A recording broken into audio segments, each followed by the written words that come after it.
Something's different in the startup world lately. Everything seems to be moving at light speed, and that includes failure. Today, we're going to talk about a new and honestly kind of scary phenomenon, the compressed grave. So let me paint you a picture to show you what I mean. Picture this. It's January of this year. An up-and-coming startup in Austin, Texas, does what every founder dreams of. They land a massive $8 million seed round. I mean, the sky's the limit, right? And this wasn't just some investor hype, The product was actually good. People loved it. Their usage was growing at an insane clip, 23% every single month. They had real customers, real revenue. By every metric you can imagine, this company was on the fast track to success. And then, poof, it all just vanished. By October, just 9 months after that huge check cleared, the company was gone. Doors shut. From raising millions to a complete shutdown in less time than it takes to have a baby. Seed to dead. What in the world is happening? See, that Austin startup isn't just a one-off story. It's a flashing red warning light for a much bigger trend. And it forces us to ask the really big question here. Why are even the most promising startups failing at this terrifying new speed? We used to talk about the valley of death for startups, right? That difficult period that would happen somewhere between year 2 and year 5. Well, there's a new killer on the block, and it's collapsing that timeline from years down to mere months. The math here is, well, it's brutal. Just look at this. Back in 2015, if you raised a seed round, you had about 36 months of runway. That's 3 years to build, to test, to pivot, to find your market. Today, that runway has been chopped almost in half, down to just 19 months. Everything costs more. Salaries, ads, and investors want to see results like yesterday. It's squeezing the life out of these companies before they even get started. So what does this pressure cooker timeline actually do to a company on the inside? Well, it pushes them into this really dangerous new cycle. You could call it a startup doom loop. Let's break down how that pressure builds.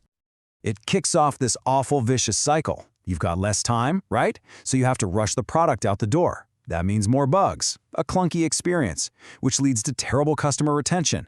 So to make your numbers look good, you have to spend a ton more money to get new customers, which means you're burning through cash like crazy. Your runway shrinks even faster, the pressure ratchets up, and the whole cycle just spins again, faster and faster, until, bang, the company implodes. But hey, if that internal pressure cooker wasn't enough, there's a huge external threat too, the massive incumbent tech giants.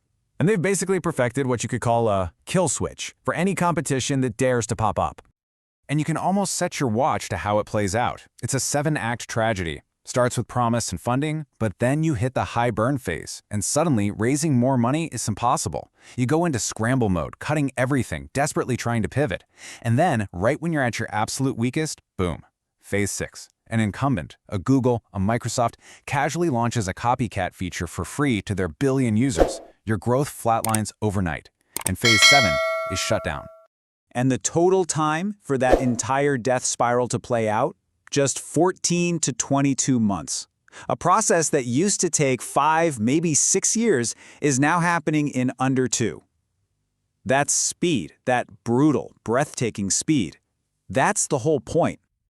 Okay, so let's move past the anecdotes for a second and just look at the cold, hard numbers. Because the data behind this trend, it paints a really stark picture of what entrepreneurs are facing right now. So check this out. In 2015, about 2/3 of startups that got seed funding made it to their next big funding round, the Series A. Pretty decent odds, right? A 67% chance. By 2023, that number had absolutely cratered to just 41%. Just the odds of surviving to the next stage have gotten so much worse. And what about the odds of, actually succeeding, getting acquired, going public? For companies funded last year, the projection is that only 19% will have a successful exit. That means an 81% chance of complete failure. 81%! This isn't just a tough market, it's a meat grinder. This table just puts it all in perspective. The number of startups has nearly quadrupled, so competition is absolutely insane. And look at the time to first revenue. It's been sliced in half, from over 8 months to under 4. That's not a sign of healthy companies. That's a sign of pure desperation, of needing to show investors some revenue by month 4, even if the product is barely holding together with duct tape.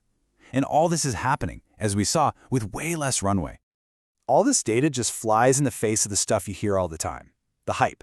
Oh, AI makes it easier than ever to build a company. The reality? It makes it easier to build a cool demo, not a sustainable business. Or my favorite, the best startups always win. Yeah? Tell that to a founder whose brilliant product just got copied by a trillion-dollar company with infinite capital and distribution. Excellence doesn't protect you from that. Okay, so why does this matter? Who cares if a bunch of startups in Silicon Valley fail, right? Well, this trend has really chilling, long-term consequences for all of us. This is the big so what of the whole thing.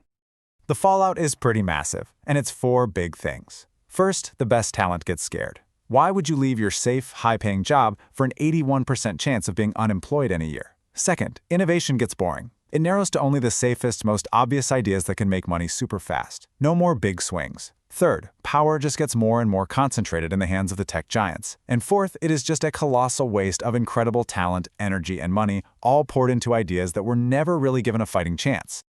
Somebody put it perfectly with this quote: "When the biggest companies can just sit back, watch the startup world like it's a farm system, and then just cherry-pick the best ideas to copy or crush, that's not really capitalism anymore.